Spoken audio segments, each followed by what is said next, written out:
Thomas Edison, Richard Branson, John F. Kennedy, Mozart, Michael Jordan, Will Smith. That sounds like a list of highly successful titans in a variety of vocations. Why is it that we rarely hear that they have or had ADHD? And you know what we hear even less about? Serena Williams, Emma Watson, Mel Robbins, Whoopi Goldberg, Agatha Christie, Erin Brockovich, Cher. Yeah, the successful women navigating ADHD. And that's exactly why I started this podcast, ADHD for Smartass Women. I'm your host, Tracy Otsuka. I'm a lawyer, not a doctor, a lifelong student, now a coach. I'm also the creator of Your ADHD Brain is A-OK, a system that helps people like you figure out what they should do with their life. And we're here today to talk ADHD, your strengths, your symptoms, your workarounds, and how you proudly stand out instead of trying to fit in. I credit my ADHD for some of my greatest gifts.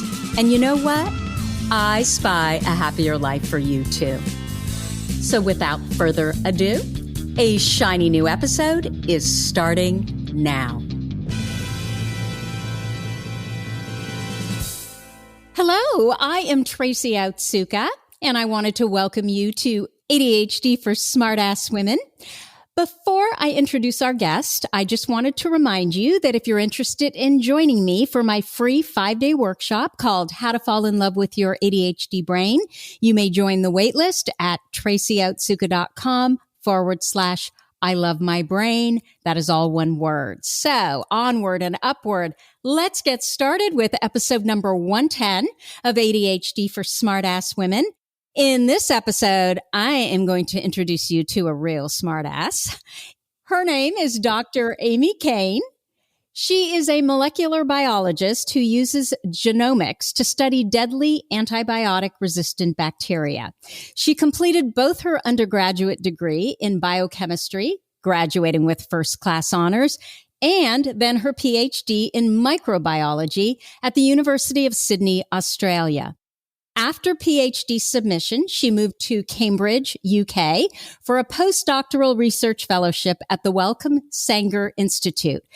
This is where they first sequenced the human genome. I have no idea what that means, but we'll ask Amy. And she was awarded a prestigious fellowship at the University of Cambridge. Dr. Cain then moved to Malawi in sub-Saharan Africa to track outbreaks in hospitals employed by the Wellcome Trust charity. Next, she took up a competitive research fellowship at Vertex Pharmaceuticals between Oxford, UK and Boston in the United States, developing new drugs for kidney disease. Since 2018, she has been a senior lecturer, assistant professor at Macquarie University, Sydney, having received a number of grants to develop new antibiotics and study antibiotic resistance, setting up her research group across 3 different labs. She's also deputy director of the JAMS organization, a microbiology society that runs over 5 countries. And she has just started a podcast called JAMSpod to spread microbiology knowledge far and wide. Dr. Cain loves traveling, having visited 70-odd countries so far, scuba diving, live music, and cooking. Amy, welcome. Did I get all that right?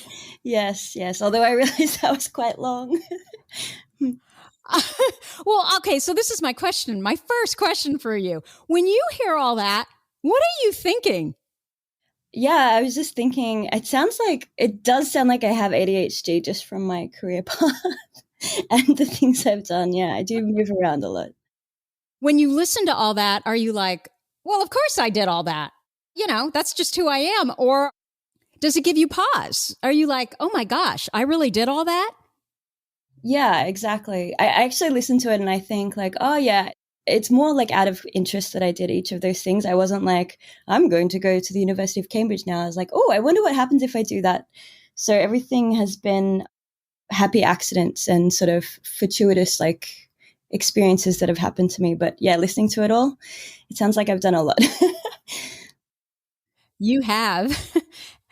at a young age too. So Amy and I, just so our listeners know, we've been chatting for a couple months now. And I don't know about you all, but if I want to remember things, in this case, like how I met someone, I can't go to my brain because I'll never remember. So what I have to do is I have to get into my body and connect to how I was feeling. And then from there, I'm able to remember where I was. And then the memories just flood back in. And I remember Amy running around FIDI in New York City, the financial district, on my phone, audio chatting with you last fall. So my son was starting his freshman year at a university in New York City, and we had to quarantine for 14 days.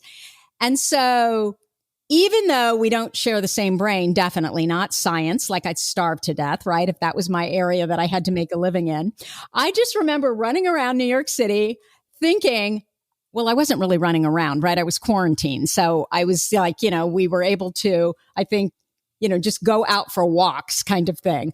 But I did that a lot because, being in an apartment for that long will drive you nuts. But I remember thinking, oh my gosh, this woman sounds so interesting and so fun. And I have to have her on this podcast. You are exactly what ADHD for Smartass Women is all about. So I want to hear, obviously, about all the things you do because there's so much. But I'd love to talk about your ADHD diagnoses first. Is that okay? Yeah, that's a good place to start.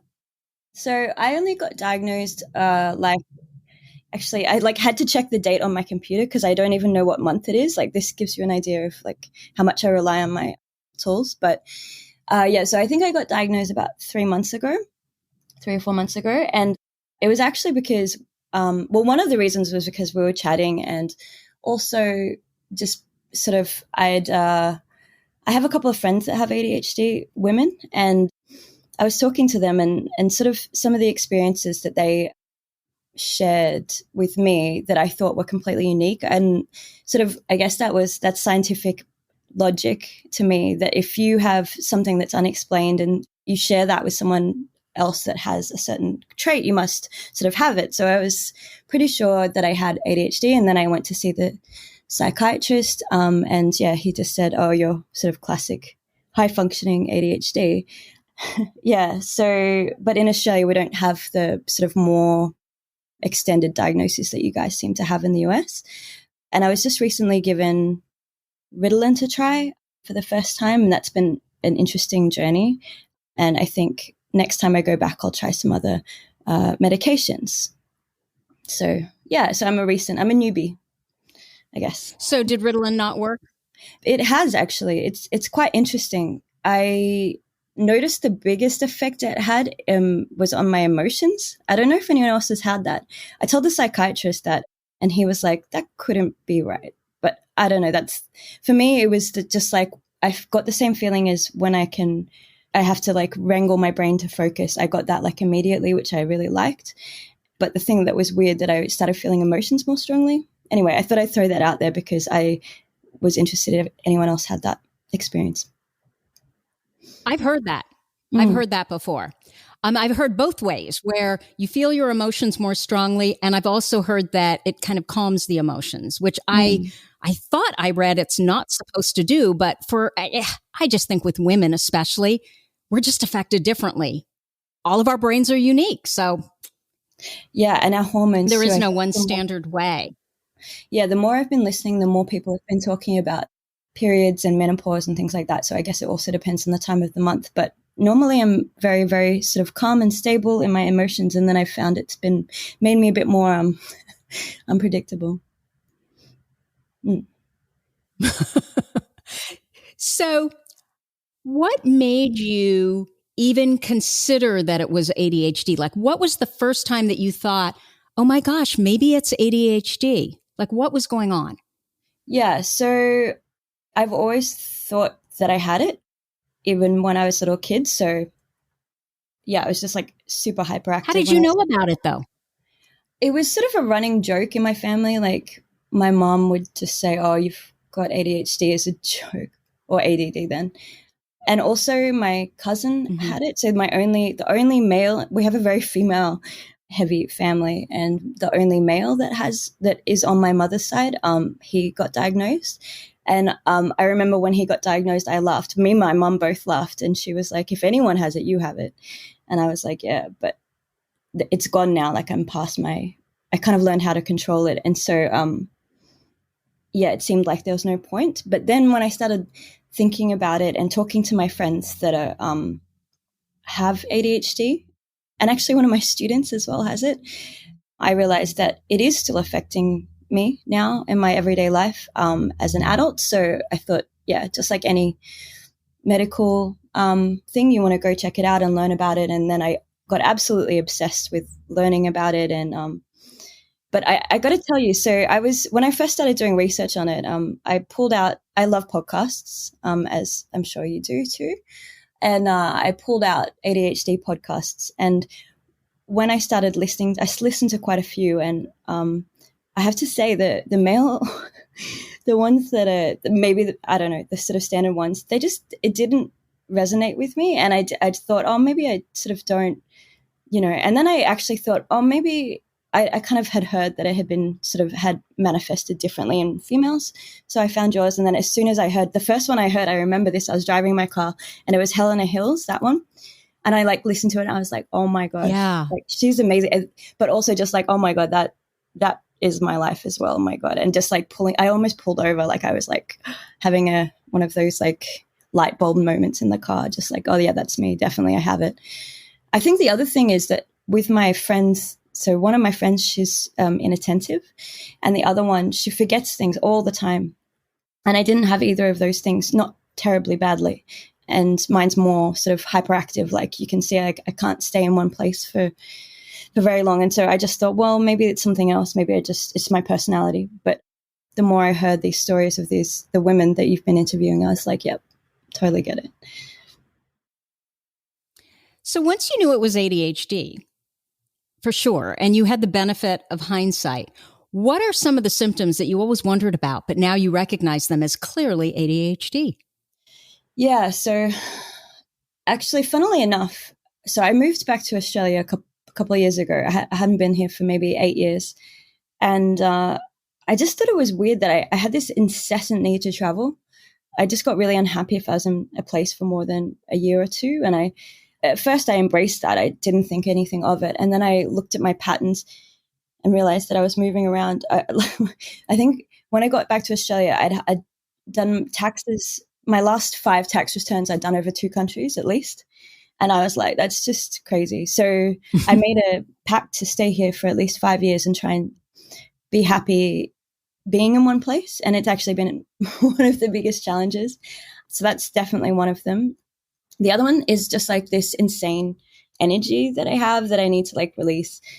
So my parents always used to tell me when I was little, I'm burning the candle at both ends. It's not healthy. But in hindsight, like I just used to do a lot of stuff because I also do a lot of sport. I love, friends and socializing, and I'm always doing multiple things. Even one night I'll try and go to maybe 2 different functions or whatever. And I realized it was just because I had this excess energy that I was trying to burn out. What else? I interrupt people. Even I find it hard to listen to lectures, even though I lecture. I find it hard to listen to other people's lectures. I much prefer talking to people or sort of reading textbooks and things at my own pace or things like that. Yeah, I mean, there's so many things. I hate mundane tasks like cleaning. I think we discussed this. I have a cleaner. Actually, she's coming later today. And just sort of everyday life I find very difficult. And some things that I think other people find difficult, I find naturally easy. Yeah. So I never understood that. Like, why do I find it so hard? Like, and actually, Ned Hallowell, who you had on a few episodes ago, he was saying that people with ADHD have object permanence or issues with that, and which means that you need to keep all of the things that you have out in the open so you can see them all, because when you put them away, you forget about them. And I totally get that. Like, I'm just looking around my room right now and it's just like covered in things, but I know where everything is, So it's kind of about all of those symptoms. Yeah. So it seems like we have that, right? But we really don't. So you talked about your difficulty with sitting and listening to lectures. How the heck did you get through all this school? Oh, yeah. So I don't know if you wanted to go all the way back, but like sort of starting from my childhood, like in primary school. I don't know what you call that, like the first school. Yes. That We call it literally, elementary school here. yeah, I don't think I've found anyone else that has this, or I hope maybe someone out there might have this as well. But I used to feel actual pain. Like I was a very pretty well-behaved kid. Like I just used to sort of check out. I learned to like look at the teacher's forehead and think about my own things and pretend I was listening. But I had so much trouble sitting that I used to get actual pain on my legs. Like it felt like it was burning because I just wanted to run around and I hated sitting there. But I learned to just like internalize it and sort of, yeah. And then when I got older, like just again, didn't pay attention. So can I ask you, Amy, were you disruptive or were you able to behave in school even though you felt this actual pain sitting, which I have heard before, by the way? Oh, good. Yeah. Yeah. I thought someone out there would have it. So yeah, I was pretty well behaved. I think if anything, people would call me spacey, I guess. Not just because I wouldn't pay attention and I would just be thinking about my own things, or I'd be like waiting for lunch or I would talk to friends and pass notes. I'd draw a lot, but I don't think I wasn't disruptive. I definitely wasn't I was also very shy, and so I didn't want people to look at me.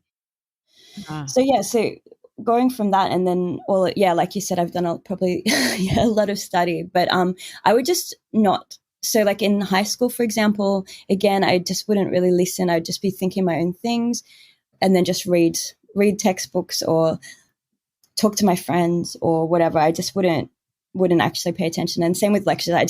When I didn't have to go to lectures in university, like in undergrad, I just wouldn't. Like I would go to no lectures and then just read the textbook the night before or talk to my friends like and get them to explain things to me. So you were able to basically just teach yourself then? Yeah. I mean, and when I was doing that, so like in the first and second years of my undergrad, like when I first got to uni, I really didn't. I don't know. I was just more excited. I just moved out of home. Like I also went to a girls' school, high school. So like it was the first time I'd been around boys. Oh my, I like just went nuts, absolutely nuts. And so I was just like scraping by because there's too many important things to do than go to lectures. Or if I did go to lectures, it was just to sit near a boy or like talk to my friends or whatever. And then I would just learn it all the night before. Actually, and also teachers used to put up lecture notes, that's right. And so I'd go through the lecture notes and sort of just sort of learn it. Because I knew it wasn't that, especially undergrad, I kind of like flagged that it wasn't, oh God, I teach undergrad. I shouldn't say this, but it is pretty, it is pretty like down the line. Like they're not trying to trick you with what they want you to teach. Like they do want you to regurgitate sort of what they've said. So I kind of like I kind of skimmed the system, like figured out what they'd want me to say. And then the last year I was like, I think I want to like keep going, like do a PhD or something. So I was like, I better pull my socks up. And then I studied and then I did better just in the last year of my uni. So what were your grades like? Just sort of kind of getting by? You were smart enough to have really good grades? Yeah. So I did, hold on, let me think. So like in the first 2 years, I think I had like maybe a credit average, which is like just below a distinction. So like a good grade average, but that not like fantastic, but it was pretty good considering that I wasn't really going to class or anything. And then my last year I got like a distinction sort of average, which was enough to let me get into a PhD. But like if I hadn't pulled up that. So what does that mean? Oh, sorry. I was trying to think about the way to describe it. So the last year you did really, really well? Not really, really well, but pretty well. Like I didn't get a high distinction average. I got a distinction average. I'm trying to think how to convert it because I can't remember what the US equivalents are. But yeah, I did pretty well, like in the top 10% maybe. Okay. Yeah, that's pretty well, Amy. Yeah. Well, yeah. Imagine, I do think about like what would have happened if I'd actually sort of studied. But anyway, I was happy that I'm really, really happy that I learned way more. I always tell my students, actually, which again, I'm probably a terrible supervisor, because I tell them, like, you can learn so much more from life, like than you can from studying, which is true. Like, I think some of the experiences that I got during undergrad, like I played a lot of pool, for example, like snooker, and that tells you a lot about like physics and angles and stuff. I think more than the dry maths of it. I don't know. Well, and then we all learn differently too, right? So you kind of have to figure out what's your learning code. Yes, definitely. I'm like, elbows in, get in there, experience stuff. That's the best way. Which is why I guess just reading textbooks the night before is sort of like a cop out. It's probably the most efficient way of doing things, but it's not pleasant. So why did you then decide to go on to graduate school? I think I didn't know what I wanted to do. A lot of the people, I sort of like was joking about pool, but actually I met a lot of cool mathematicians and physicists through that, like older guys, and a lot of them were doing their PhDs, and it just sounds so cool because it's your own project. You're completely in your own field, like no one else in the world is working on the same stuff as you know what I mean? So it just sounded like a really cool thing. And then I don't know, I used to have this joke with my friend, and we'd be like, let's be hot doctors before we're 25, like just as a joke. Yeah, so those are the two major reasons, sort of a joke and because I could be my own boss and sort of do what I wanted to do. And what happened? I became a doctor at 25, I think. And I just sort of rushed through it quite quickly. I had a great time in my PhD. But did you discover what it was that you really, really loved? Well, do you want to hear the story about how I started working on antibiotic resistance? Yeah. The topic that I chose to work on for my master's and then my PhD is antibiotic resistance. And I started working in salmonella, which is the one that causes typhoid, Salmonella typhi. And it's kind of cool because it's one of those things, they say don't eat eggs because like raw, because they might have salmonella in it. And that's because salmonella lives in the guts of like farm animals normally. But when they get in humans, they make us sick. So that's one of the reasons it's one of the biggest food to human transfer bugs. So I was actually in Mexico. One of my best friends, she was doing a study abroad thing there. And because she'd been living there a little bit, she was very relaxed about where we can eat and what we could do. So we go to this little cantina in Mexico City. And I noticed that it didn't have any refrigeration. But anyway, we started eating like some chicken tacos or something.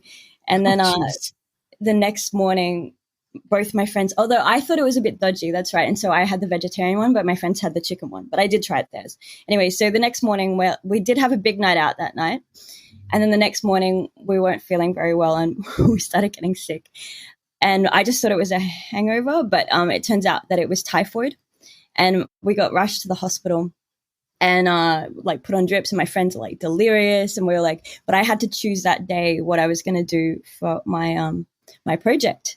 And one of the projects on offer was antibiotic resistance in salmonella. And so I deliriously sort of chose that. And then the story actually got crazy after that because they tried to like even like take out my friend's like appendix, like saying she had appendicitis, like for insurance scam. And like, it was crazy. We had, yeah. So anyway, that's why I ended up studying antibiotic resistance, because it kind of like was a personal experience. So you also struggled though, right? As a child with getting infections, and you were always on antibiotics. Oh yeah. Wow. I told you that. Yeah, exactly. I've always been sort of, I think probably because I'm just always like playing around in the dirt, or no, not that you shouldn't do that. I think it's very good for you to let your children play in dirt because it's good for their microflora in their gut. But I was always system, right? Yeah. Pardon? It's good for their immune system, yes, right? exactly. Kids that grow up in the country are healthier. Yeah.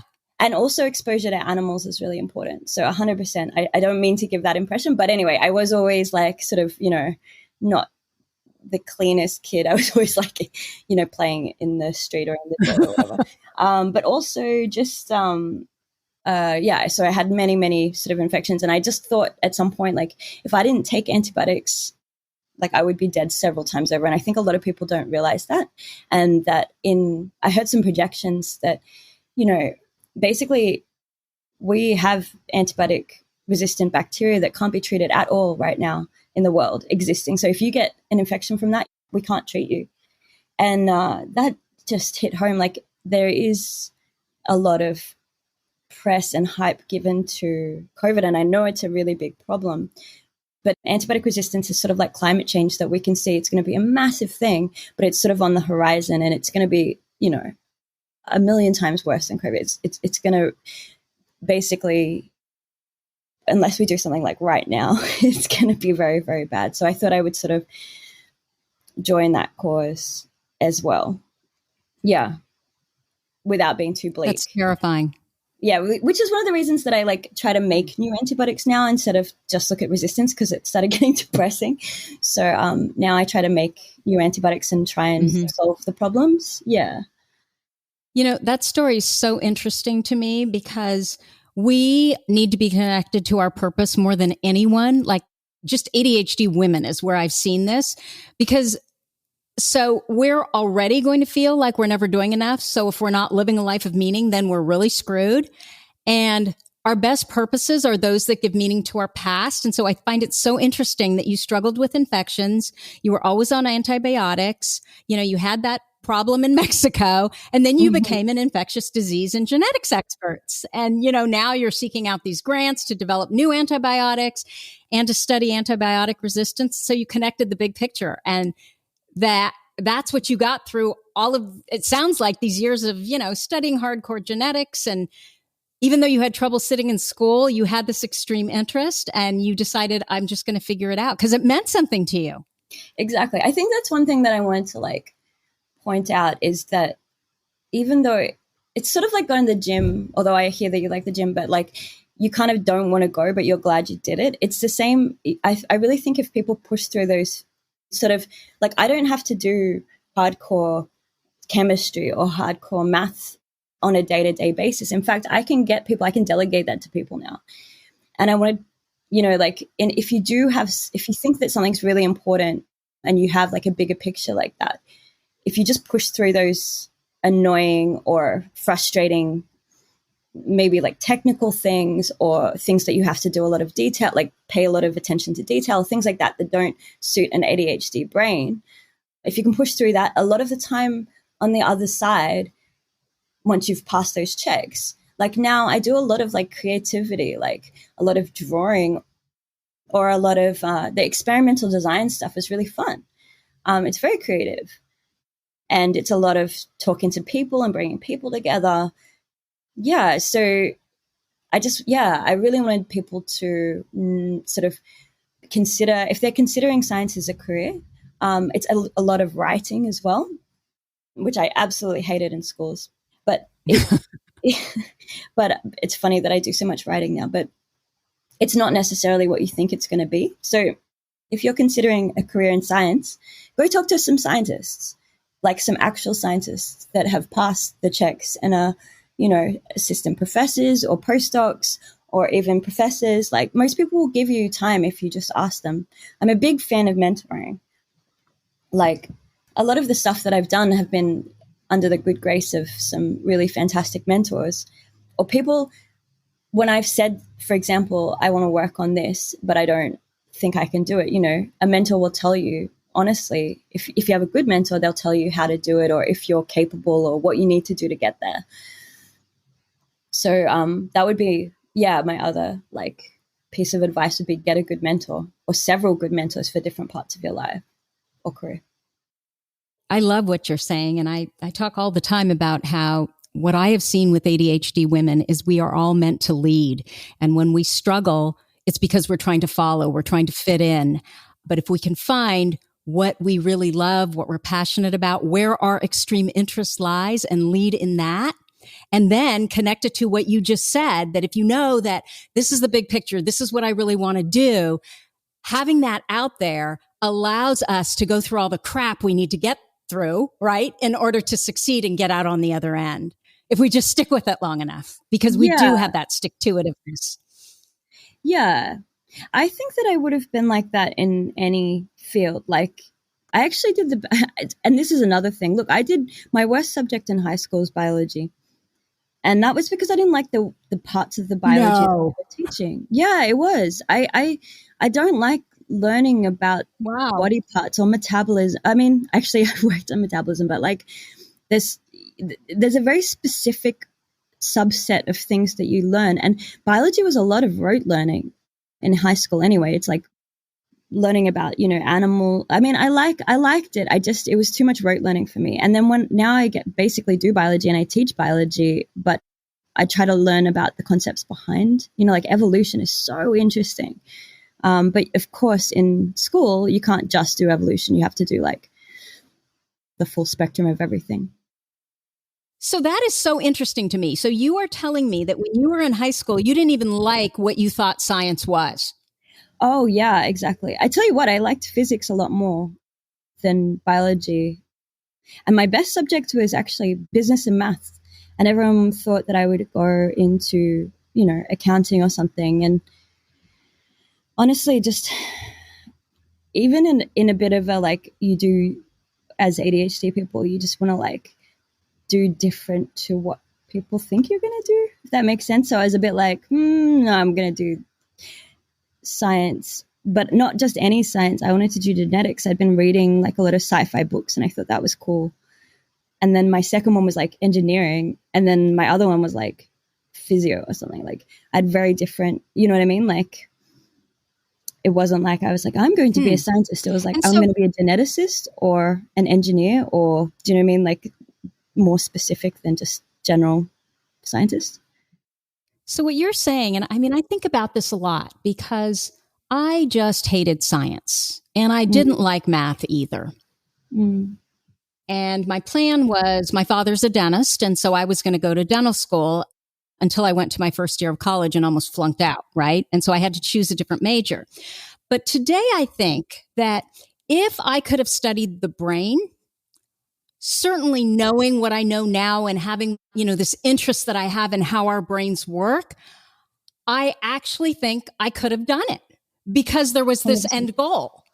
But at 100%. The time, I just knew science and math as what we had to study to get through to the next parts. And so my question for you is, I mean, it almost sounds like you can't even discount anything. I mean, I guess because I really did not like math and did not like science. I found it boring. So what would be your advice to young women that are trying to figure out what it is that they want to do? Yeah, exactly. Like neuroscience versus even like I'm actually in the chemistry department where I am. And like, I don't know anything about chemistry. No, that's not true. But you know what I mean? Like, it's what, I'm sure you do. And I'm not a big fan of dry chemistry, but what I do like is when I've worked with chemists a lot because it's really important to like know how to know how to make antibiotics or whatever you want to do. You need a really good chemist. But like you said, I think you've said many times during a podcast, like, once you get to a certain stage, you can delegate out the bits that you don't like or you're not good at. So it's just about having enough understanding that you can talk to people and that you know what's important. So getting like an overall picture is much more important. Just because, I pretty much said this before, but like just pushing through those subjects that are sort of just tick boxes, like, first year math, first year physics. If you don't like it, it has no bearing on whether you like. The thing that I would recommend is everybody try. If you have a big question or there's something that you want to answer, like change the world, like you were saying, for example, if you thought that you could add to the field of ADHD, maybe you should go do a master's, Tracy, in neuroscience or something. But then just push through those things, because when you get there, you can make your job what you want, just like any job. And I think academia is very much like starting a business. When you're starting your lab, you're hiring people, you're choosing the direction you want to go in your niche. Like you got to find, your target market, like all of those things you sort of need to do, which suits ADHD people really well. because you don't have to report to anyone. I'm sort of officially hired by the government. I pay myself and then I sit in the university. You know what I mean? So no one's checking what I'm doing and I have complete autonomy. So most people think that scientists just work in, I also don't work in a lab anymore, you know? I do mainly computational stuff, which means like data analysis on the computer. I do have 3 labs. I actually have a caterpillar lab with a whole bunch of caterpillars, which is fun. But you can make it what you want, you know? It doesn't have to be dry. It doesn't have to be boring. So just push through it if you have a big question that you want to answer. You said something so interesting, and I've just never even considered this. You said science is creative, and I've always thought that science is the absolute opposite of creativity. So talk more about that. I'm fascinated by that. So yeah, exactly. I think that was one thing that sort of shocked me. I sort of fell into this career and it like worked out really well because I can sort of exercise all of the different parts of my brain that is pretty fully functional. So, for example, when you're writing research papers or grants, you're basically telling a story. Like you're basically saying, look, this is the problem. This is how I think I can solve it. And so, yeah, you're basically storytelling and convincing people that this is an important thing to invest in. The cool thing is that you're finding out things for the first time in the world. Like you are making new information for the whole world. And you're constantly working in the unknown. So like, for example, if you're looking at like, what is the gene that encodes this? What is the most important metabolic pathway here? And nobody knows. And you don't even know if you're right, but you sum up evidence and present it and sort of piece together a jigsaw puzzle. It's like a jigsaw puzzle. Like literally, I feel like I'm working on puzzles all the time, which ADHD people love, right? And then the other thing is like there's a lot of drawing actually. I have a grant with engineering, for example, and like we can't speak each other's language. I don't know what the hell they're saying, but we draw a lot, you know? Like I want to make a thing that looks like this with a hole in it here, and can you make something fit through here? You know what I mean? And it's just so cool. It's so fun. It's like, but and then also like literally having to make like publishing quality figures, like diagrams, so you're constantly making like pictures and drawing. Like there's so much creativity. Oh my god. And like for example, the most recent review I wrote, I called it Microbiology's next top model, like which is you can make, and people enjoy it. Like I always love like funny titles or, you know, putting little almost jokes in there. Like you'll want to entertain the reader. Scientists are people too, like they want to be entertained when they're reading. You know, so all of those things, I don't find science dry at all. I find it really rich. And even the podcast, for example, like I kind of was talking to my postdoc and we were like, oh, she was like, I wouldn't mind doing podcasts. I was like, I freaking love podcasts. Let's just do it, you know? And then we got a grant from the government and they just gave us money to like buy all this podcasting stuff. And we're like, whoa, we don't know what we're doing, but we just did it, you know? So many different outlets. Once you're in science, you can do whatever you want. So on this JAMSpod, your podcast, are you interviewing microbiologists? What are you doing? Oh, yeah. So like the idea behind that was just like, I think that scientists are really fun, creative people generally, or like microbiologists. And like we like a drink, like we'll go out to the pub afterwards or like to a bar or whatever.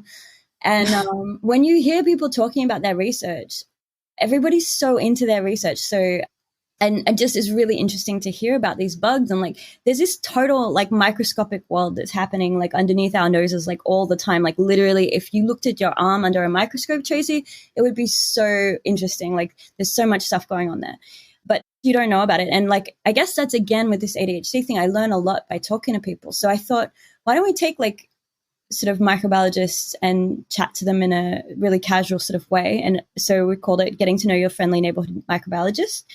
And like some of the people are really cool. Like one of the girls, like she works on chlamydia, which is a really important pathogen. And we should like talk about it more. Yeah. But she like I was like, how do you, and she goes into schools and talks about chlamydia. And I was like, how do you break the ice with that? And she has these like little plush chlamydia toys and she throws them at people and then they catch it. And she goes, you just caught chlamydia.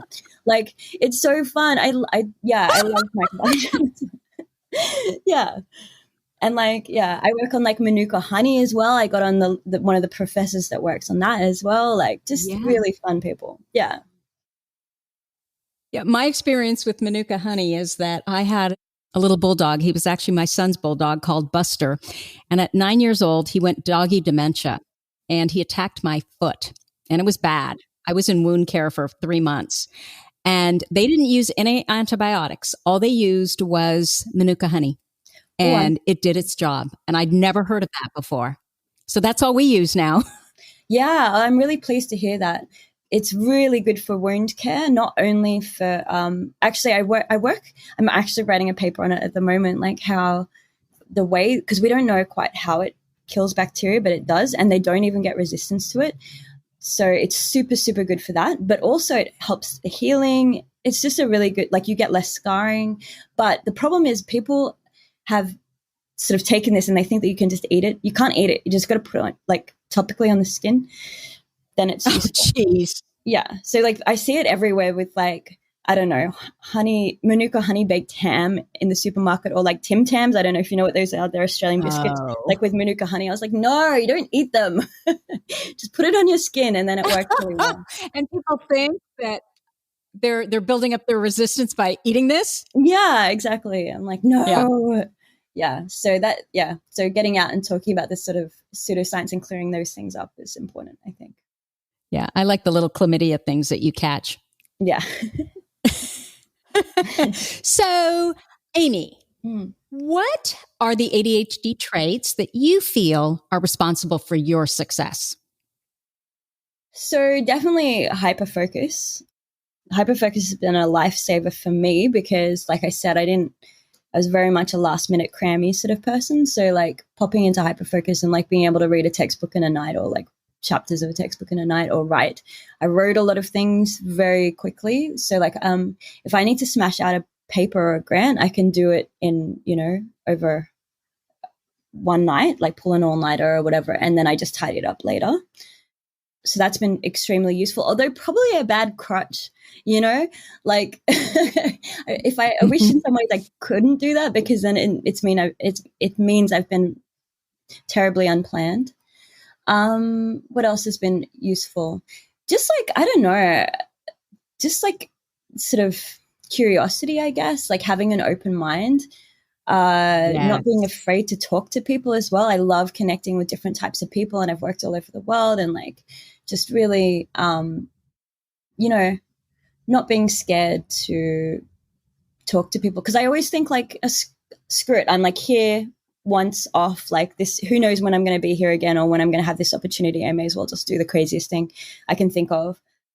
Like I used to love going to, like when I was in Cambridge or something, when you go to these fancy like leather port nights, port and cheese, and you can just like, you go talk to some like Cambridge professor and you just like, I don't know, make them laugh, like, or whatever. It's just like when you're there, don't just be quiet and not be scared to say anything or do anything. Like just be yourself and like, do the best you can with the opportunities that you have. Like don't be scared, basically. Yeah, I guess.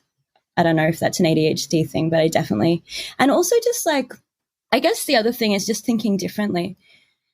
I sort of always thought when I was a little kid or whatever, I always thought there was something wrong with me because I thought so differently to other people. Do you know what I mean? Like not only the way I learned, but the way that How so? I'm trying to think. Like I remember one time like doing math problems and things like that, and I would come up with completely different answers to people, which were right, but like way more complicated for no reason. Like it didn't make sense. Like I wouldn't get the easy answer. I'd get like some weird thing and the teacher would be like, that's wrong. And then my mum's a statistician actually, and so I would take it home to her and she'd be like, no, that's right. Or like, something like that.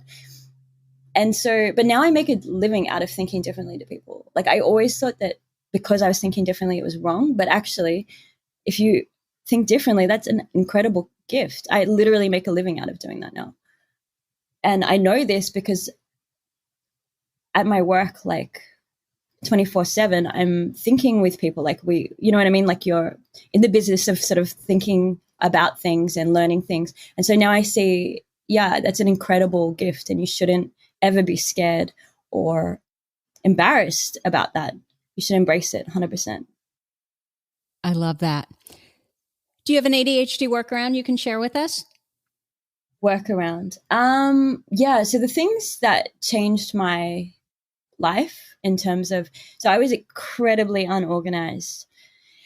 And when I was doing my PhD, I realized that it was very hard and I couldn't just sort of cram everything together in the last minute as I had done in undergrad or whatever. So I got this spreadsheet. Actually, I saw like a psychologist because I thought I was going crazy. I was just like, I can't do anything. And then she was just like, oh, it just sounds like you have too much stuff like in your head. Why don't you try this spreadsheet? She literally gave me, this is like 10 years ago now, so like before all the apps and stuff. She just gave me a spreadsheet and it had 3 sheets on it. It had the first, like the day-to-day planner that had morning, afternoon, and night, and then sort of the weekly goals and then the monthly goals. And I just brain dumped onto that. And that just like helped me. I don't know. It just like helped me 100% just sort of get everything down. So, I mean, that's a really basic one. I know people have talked about it. The other thing that she did that I still do is when you're writing your calendar or whatever, you color up the kind of work that it is. So, for example, if it's personal, it can be yellow. I put like meetings in blue. You put lab work in green. You put writing in red and meetings in purple or something like that, right? And then you can get like an overview of like how much of your time per week is spent in each activity. And then you kind of reflect like, is that how I want? That's also to help with like what work-life balance, to make sure that you're not like, oh shit, I have like all meetings this week and I have no social life. So yeah, I don't know. That's just something that I've done. But yeah, just honestly, I live off my calendar. I have no idea what I'm doing during the day. I know I have an incredibly booked day today, but I don't know what I'm doing until I open it up. I also often will I never, ever, ever late. And that's because I will put on the calendar when I have to leave in the day, or you know what I mean? Or I'll take screenshots of the train that I have to be on or what time I have to be. If it's really important, I write it on my wrist, the time that I have to leave, not the time I have to be there. The other thing that I was going to say is I've always practiced like quite a lot of like mindfulness and meditation. So I've done that my whole life. Like when I was a little kid, I had insomnia and I used to stay up sort of watching TV with my mom or whatever. And so early on, like instead of taking sleeping pills or whatever, like which I think the doctor wanted me to do, I started meditating even when I was a little kid. And I know that you have like a podcast on that, but I really would encourage people to look into it. It's not just sitting there and trying to not think. There's so many cool, interesting, different types of meditation that will work specifically for ADHD people. Like there's visualization sort of meditations where you go to a beautiful place and you really look at in a scenery or whatever, and you look at all of the incredible detail and you try to memorize it, and then you can bring it back with you and you can go to that place anytime. But also metta bhavana, which is like creating like loving kindness and thinking about how you want to send love into the world, and you think about your friends, but also people that you have any negative interactions with, you try to cast love onto them as well, which can be really, really helpful, especially as we all know, ADHD people work much better with positive emotion around. So it trains you to be able to create that more easily, which is really incredible. So yeah, and for that, I'd recommend looking up the Waking Up app. If you guys want to, that has a really good meditation, mindfulness, course, and it has different types of meditation, like also coming out of your body. Yeah, it's just really it's not just boring. There's so many different types, you know. It's saying like, I don't like sport. There's so many different types, you know. So definitely explore the different types of meditations you can do. And that's called the Waking Up app. Yeah, it's free, right? For a month, so try it, and if you like it, you can purchase it. But it's a good starting point. Or I just like also just yoga meditation is also really helpful because it's moving. I'll put the Waking Up app in the show notes. Okay. So, Amy, where could people get in touch with you if they have any questions? I can leave my Facebook link or my email I can give you, and you can put it in the show notes. Especially if anyone wants to sort of ask about science and like if they think that, I don't know. I just want more people to think that they can do it because it's really, really fun. And you told me that you specifically want more young women to consider science, especially young ADHD women, because I think we've been led to believe that, oh my gosh, if you have ADHD, you can't possibly go into science. You can't possibly go into math. And that's ridiculous. All of our brains are different. Yeah, exactly. You know, it's like one of those things where you like put on the goggles or you take off the goggles. I don't know. And then when you start looking at ADHD, like you start like recognizing it everywhere. I can see it all like in a lot of the top people around me and around like a lot of the professors and people in the university. They definitely have it. And it's because it gives you, this extra drive and stuff. And then there's, there just needs to be more of a gender balance in science generally. So I would definitely encourage people to be coming up now, like go for it. Come to the science world. Hear, hear. Mm.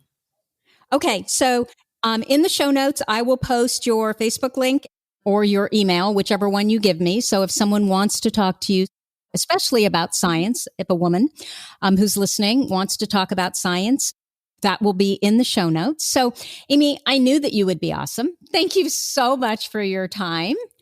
I really appreciate it. All right. Thank you, Tracy. Keep doing what you're doing too.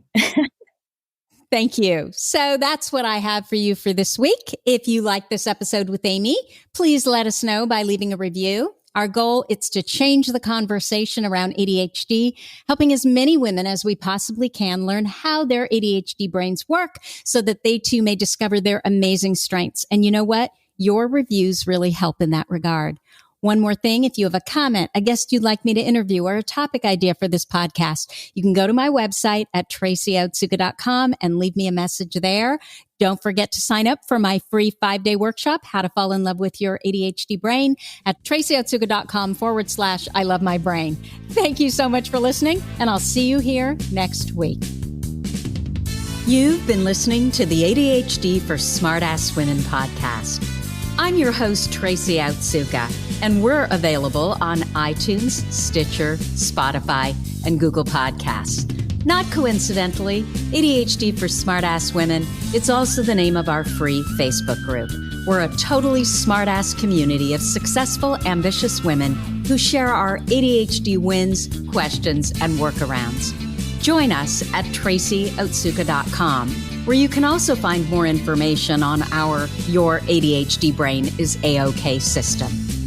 I spy a happier life for us, and I'll see you again next week.